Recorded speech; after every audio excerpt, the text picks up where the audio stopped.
Bonjour messieurs, donc monsieur Farabo, monsieur Servant, merci d'avoir accepté notre proposition de rencontre audition en visio.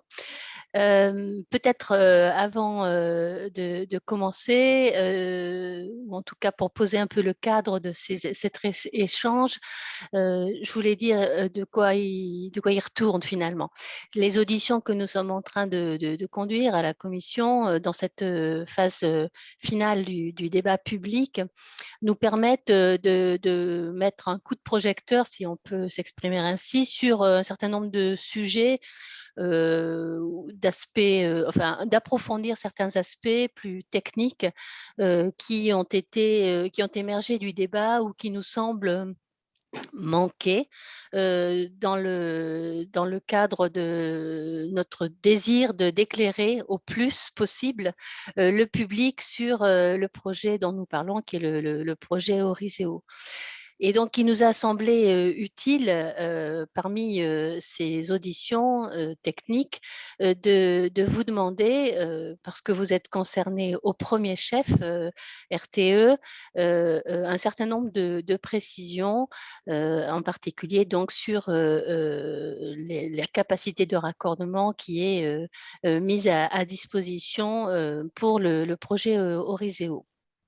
Alors, peut-être avant de commencer les questions à proprement parler, je vais vous laisser le temps de repréciser qui vous êtes et quel est le rôle de RTE dans cette affaire. Donc, oui, je commence à me présenter, je te laisse présenter RTE. Donc, David Servant, je suis le responsable de projet pour le raccordement d'Oriseo, au réseau public de transport. Et Eric Farabo, donc je suis le délégué de RTE dans le sud-ouest.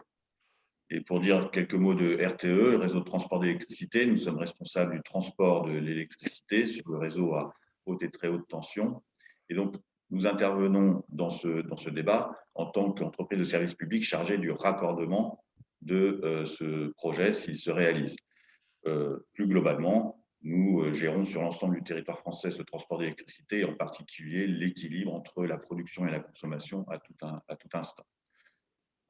Merci. C'est précisément à ce titre-là, effectivement, que nous vous avons sollicité aujourd'hui. Alors peut-être que dans les questions que nous avions envie de vous poser, il y a en gros trois types de questions et des questions un peu générales sur globalement, précisément, les capacités de raccordement dont dispose RTE pour les énergies renouvelables, des questions plus spécifiques qui sont liées au projet Oriseo lui-même, et puis un dernier volet qui concerne la concertation sur le tracé pour la liaison de raccordement. Alors, pour commencer, en fait, et pourquoi ça nous semble important d'approfondir la question, c'est que les maîtres d'ouvrage du projet Oriseo ont constamment indiqué que l'une des raisons finalement assez déterminantes à la fois pour le dimensionnement et pour la localisation du projet qu'ils proposent, c'est l'existence à proximité immédiate, enfin à moins de 3 km du fameux poste électrique de Socats. Et qu'ils qualifient, alors là je les cite, d'une capacité rare et même unique d'injonction d'énergie renouvelable dans le réseau électrique. Donc c'est vrai que ce poste existe à Socats. Est-ce qu'il vous est possible déjà de nous indiquer quand ce poste a été construit et pour quelles raisons, pour quelles raisons finalement il existe déjà à cet endroit-là un poste d'une telle capacité et pourquoi aujourd'hui il est encore disponible en fait? Tout à fait. Pour comprendre cela, en fait, il faut revenir sur la structure globale du réseau de transport d'électricité. Ce réseau à 400 000 volts, il a été construit dans les années 70-80 en lien avec le développement du parc nucléaire pour justement acheminer la production de ces grands sites et des grands barrages vers les zones de consommation. Et donc, à ce titre, Socats est un poste qui a été construit dans les années 80, partie intégrante de ce réseau. Et ce qu'il faut comprendre, c'est que dans ce réseau, un certain nombre de postes ont vocation à recueillir la production des centrales, des grandes centrales, barrages et centrales nucléaires de l'époque, et d'autres ont une vocation plus à desservir les zones de consommation. Et SOCAS est plutôt l'un des postes qui est lié à cette demande, à ce développement de la consommation. Et donc, structurellement, il était plutôt un poste sur lequel l'énergie était soutirée. Et par ailleurs, c'est un poste de transit le long de la façade atlantique vers les interconnexions avec l'Espagne. Et donc, dès lors, un poste de cette nature a nativement une capacité à accueillir de la production qui vient justement, finalement, rééquilibrer les flux soutirés sur le poste. Donc, c'est plutôt un poste, comme d'autres sur le réseau français, qui, par essence et structurellement, est plutôt apte à accueillir un volume important de production.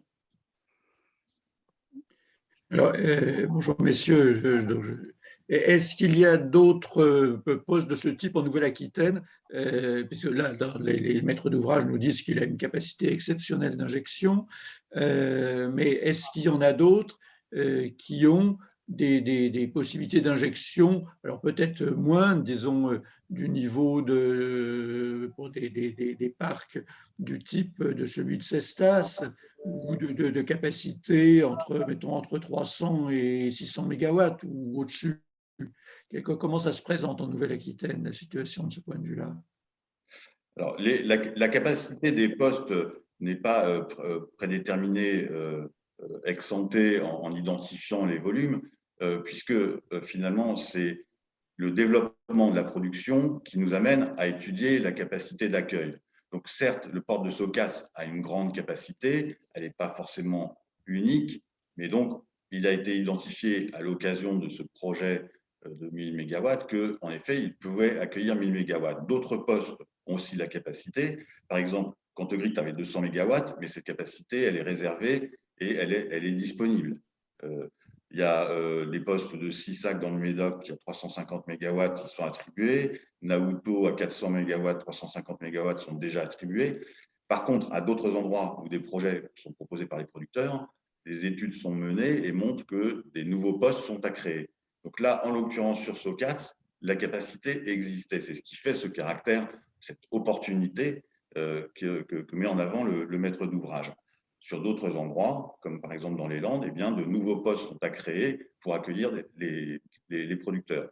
Mais ce que je veux dire par là, c'est que la mécanique, elle est plutôt, ce n'est pas le réseau qui édicte aux producteurs l'endroit où se raccorder, ce sont les projets des producteurs qui répondent à des critères de localisation qui leur sont propres, et notamment d'ailleurs le rendement de leurs installations en matière notamment le rendement des installations en matière de solaire ou d'éolien. Il est important que ces installations soient réalisées dans des lieux où leur rendement va être suffisant en point de vue de l'ensoleillement ou du vent. Et donc, c'est plutôt à partir de la localisation suggérée par les producteurs que le réseau doit ensuite s'adapter. Sur SOCAS, en l'occurrence, cette adaptation est minimale puisque cette capacité est présente. D'accord. Et ouais. Qu'est-ce qui fait que, excusez-moi, cette capacité est présente et qu'est-ce qui fait, donc elle date des années 80. Si j'ai bien compris, vous nous dites que le poste était plutôt tourné vers le développement de la consommation, mais qu'est-ce qui fait que voilà, depuis les années 80, il n'y a pas eu de projet de production? Pourquoi ça avait été dimensionné aussi fortement finalement? Il était dimensionné pour des flux dans le sens de la consommation. À partir du moment où cette capacité existe dans le sens de la consommation, elle existe aussi dans le sens de la production, puisque la production vient finalement réduire le flux du sens consommation. Donc, ce n'est pas une dimension qui a été faite pour accueillir de la production, c'est une dimension qui a été faite dans la cohérence du réseau 400 000 lié à la structure de production de cette époque-là et de la consommation de cette époque-là. Ce qui se passe depuis, c'est qu'en effet, les productions énergie renouvelable en particulier se développent de manière beaucoup plus diffuse et répartie. Donc, peu à peu, sur le réseau français, ces capacités, les capacités d'accueil de production sont peu à peu occupées par ces moyens de production énergie renouvelable qui viennent, dans un premier temps, utiliser ces capacités préalablement disponibles et, dans un second temps, nécessitent des adaptations réseau. Et c'est là que nous faisons le fameux schéma de raccordement au réseau des énergies renouvelables qui vise à constater si oui ou non il y a déjà structurellement de la capacité d'accueil ou s'il faut développer de nouveaux ouvrages. Et le schéma de raccordement au réseau qui vient qui a été validé début 2021 pour une capacité d'accueil de 13,6 gigawatts montre que désormais, il est plutôt nécessaire de construire de nouveaux ouvrages, même si on utilise au mieux les capacités d'accueil existantes. D'accord. Donc, si je comprends bien, ce qui fait le caractère exceptionnel du poste de SOCATS, vu des maîtres d'ouvrage, c'est la différence entre l'extraction et l'injection actuellement. C'est surtout la conjonction de deux gros atouts. C'est le foncier, la parcelle dont il présente lors de la présentation du Oui, projet. non, mais je parle simplement de l'aspect électrique, enfin, du poste électrique. La spécificité du poste électrique, c'est la différence entre ce qui en est extrait et ce qui est actuellement injecté. Oui, c'est le fait que ce poste étant plutôt un poste duquel il est soutiré de l'électricité, eh bien, on peut y produire facilement pour venir jusqu'à hauteur des 1000 mégawatts de capacité pour venir utiliser la capacité de transformation et de connexion au réseau 400 000 volts. D'accord. Donc, ce que vous nous dites, c'est que globalement sur la région, et donc c'est ce dont atteste le schéma que vous avez produit effectivement début 2021, il va falloir, si vous voulez pouvoir raccorder les 13,6 gigawatts, construire plutôt de nouvelles capacités de raccordement. Mais effectivement, à SOCATS, il existe déjà une capacité importante. Ce qui m'amène à la question suivante, c'est quand vous avez une capacité de raccordement, quelle est la stratégie, ou bien enfin en tout cas quels sont les critères de priorisation qui vous permettent d'allouer cette capacité existante à tel ou tel projet? Est-ce que c'est première entrée, premier servi? Comment ça marche? Alors c'est effectivement de la nature premier arrivé, premier servi, mais déjà en amont, lorsqu'on fait la seule priorisation qui existe, c'est le fait de faire un schéma de raccordement aux énergies renouvelables qui réserve les capacités à des filières renouvelables spécifiquement. Toutes filières confondues d'ailleurs, que ce soit solaire ou éolien. Oui. Mais au-delà du fait que ces capacités sont réservées pour du renouvelable, il n'y a pas de priorisation ou de privilège donné à telle ou telle filière ou projet. Une fois que ces capacités sont réservées, effectivement, les producteurs font des demandes de raccordement qui sont traitées par ordre d'arrivée. Et si la proposition de raccordement leur convient, eh bien, ils acceptent une proposition technique et financière et entrent dans une file d'attente de ce raccordement. Donc, c'est bien le concept quand même de file d'attente. Alors, file d'attente, le mot n'est pas forcément très heureux, mais c'est bien l'idée que c'est les premières demandes qui sont traitées et acceptées qui seront raccordées, puis les suivantes. Mais il n'y a pas de distinction de typologie de projet, ni de taille, ni autre. C'est l'ordre d'arrivée qui prévaut dans cette utilisation progressive des capacités qui ont été réservées pour les énergies renouvelables. Mais donc, à supposer que, pour une raison ou pour une autre, le maître d'ouvrage d'Oriseo renonce au projet, donc il resterait cette capacité d'injection. Et quelle serait la stratégie de RTE à ce moment-là? On attendrait qu'il y ait des porteurs de projets pour utiliser cette capacité?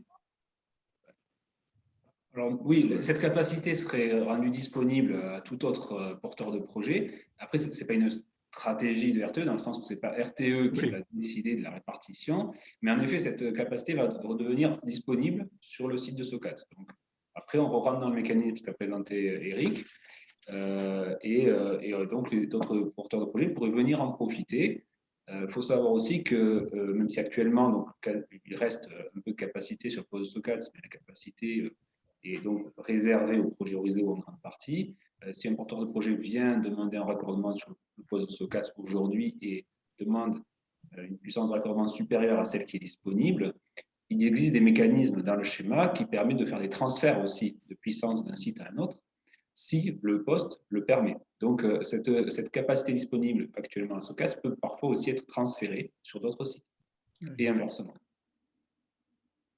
On peut distinguer l'aspect technique parce que techniquement, il y aura toujours de la capacité, enfin, il y a de la capacité technique qui peut être utilisée par une autre forme de production. Et puis l'aspect gestion de cette capacité au titre du schéma de raccordement des énergies renouvelables, qui fait qu'on peut transférer le fait qu'il y avait 1000 mégawatts réservés sur ce poste, on peut le transférer sur un autre poste pour atteindre toujours ces 13,6 gigawatts. D'accord. OK. Alors, une autre question, effectivement, c'est la question de la proximité, hein, de la proximité entre le parc envisagé de production, excusez-moi, de production de capacité de production photovoltaïque et le poste de raccordement.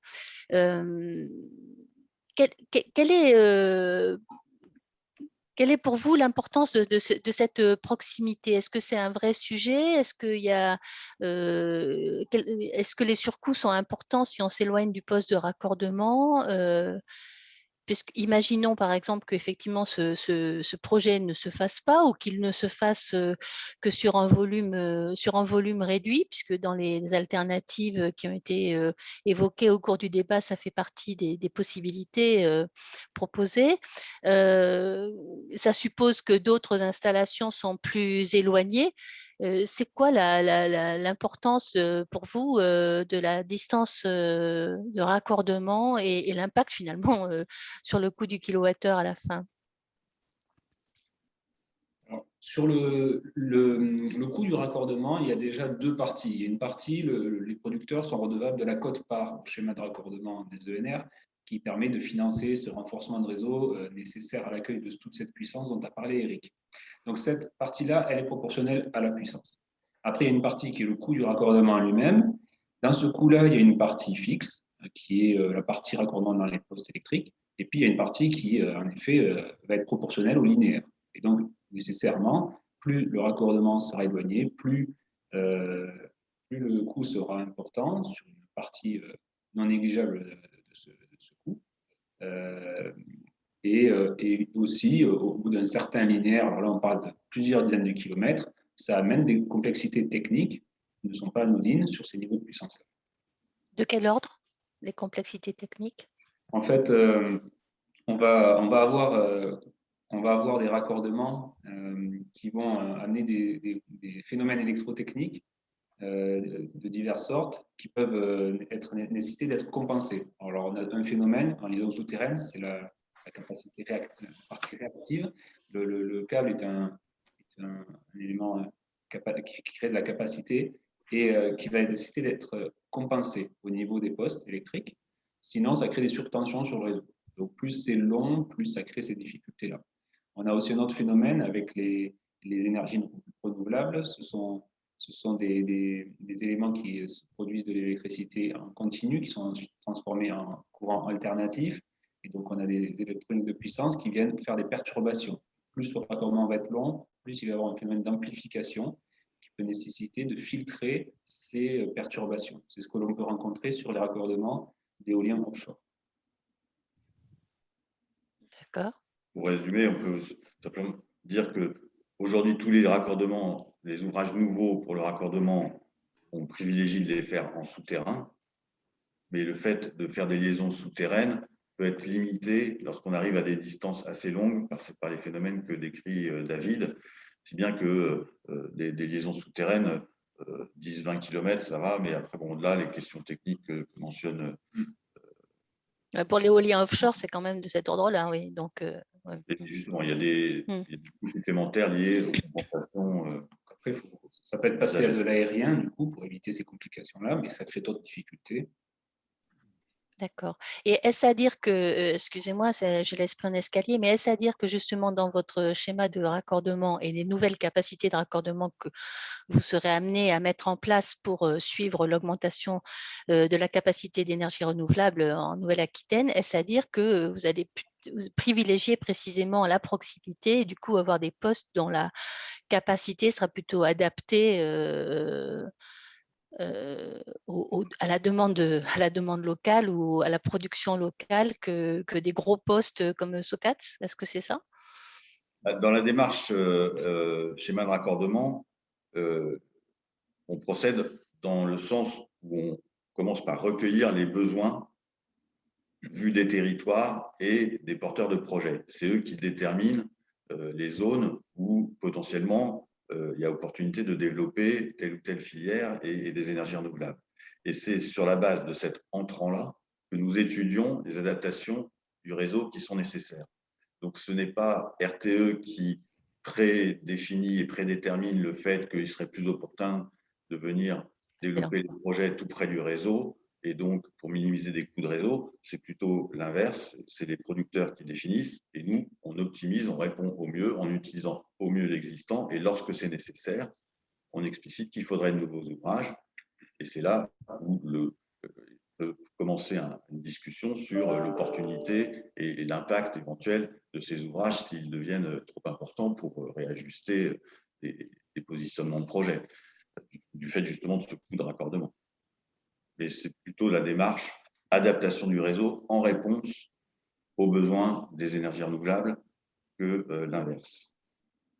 Très bien, merci. Donc, après ces questions générales sur le raccordement et l'utilisation des postes RTE, on va en venir, si vous voulez bien, à quelques questions sur le projet Eurizeo lui-même.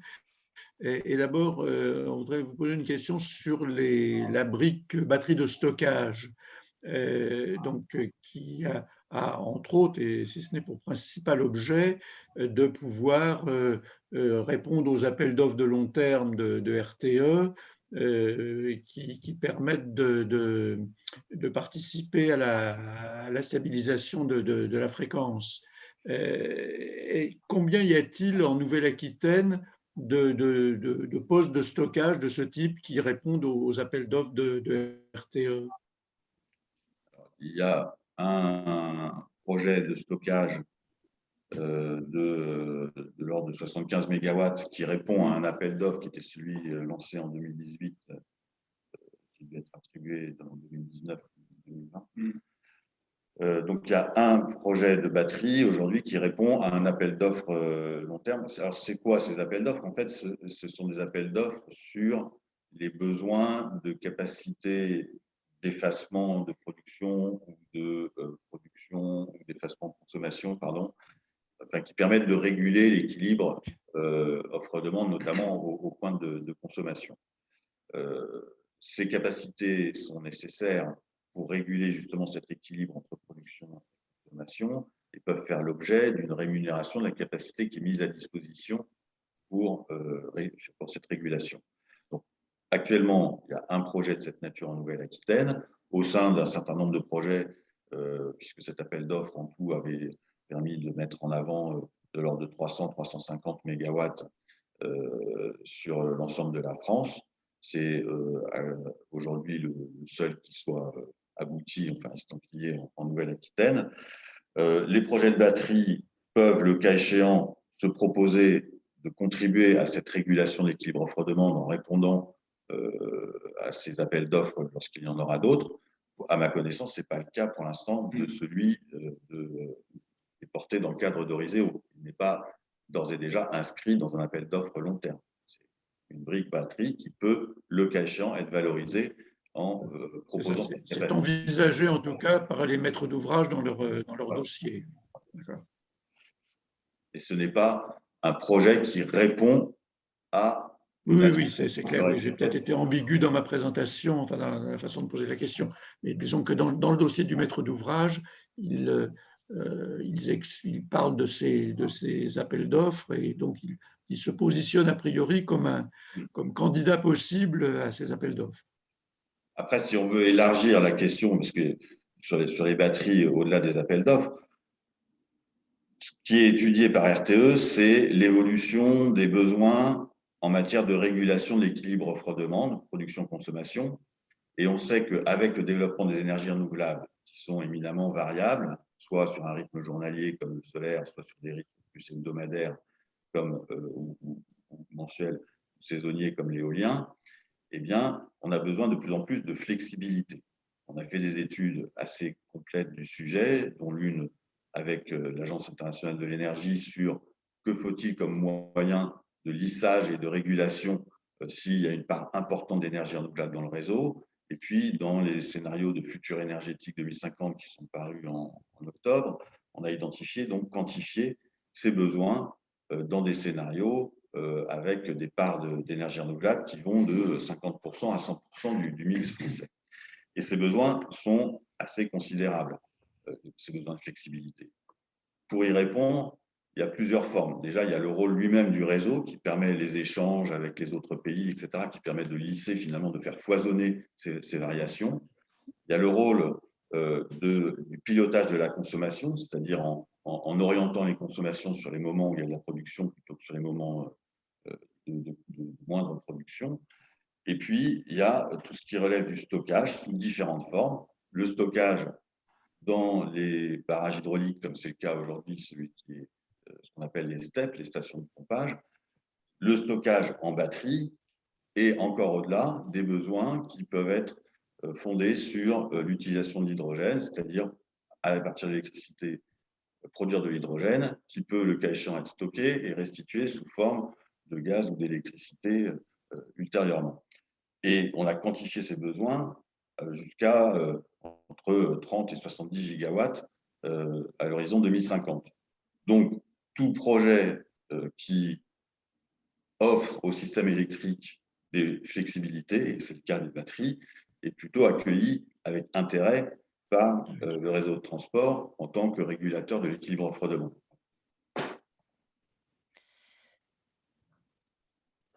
Sur ce thème, justement, il y a eu au cours du débat l'émergence, une proposition qui est d'ailleurs un peu explicitée dans un cahier d'acteurs, celui de Observer, sur une possibilité de stockage, mais un peu différent, différent de ce qui figure actuellement dans le projet, qui serait l'idée d'un stockage thermique. Donc, si j'ai bien compris, on stocke de la chaleur temporairement, puis on la restitue, soit sous forme de chaleur, soit sous forme à nouveau d'électricité, pour effectivement toujours travailler cette question de profil, hein, soit retravailler la consommation, soit retravailler le profil de restitution d'alimentation du réseau. Qu'est-ce que vous en pensez? Est-ce que c'est une technologie qui est effectivement en cours de développement, qui vous présente un intérêt pour vous? Est-ce que c'est efficace d'une certaine manière, et est-ce que ça peut aussi changer le besoin en capacité de raccordement? Je veux dire que est-ce qu'on lisse la production et du coup on a besoin de moins consommer de capacité de raccordement? Alors, je dirais, on sort un peu du champ de compétences de RTE sur le transport lui-même, puisqu'en fait, ces différentes options de stockage, Ouais. eh bien, sont aux développeurs de ces solutions d'en démontrer le rendement, le modèle économique, etc. Donc, nous, encore une fois, on accueille plutôt avec intérêt et bienveillance le fait que des moyens nouveaux, des technologies nouvelles permettent de réaliser ces lissages et de réguler le niveau de production et de consommation.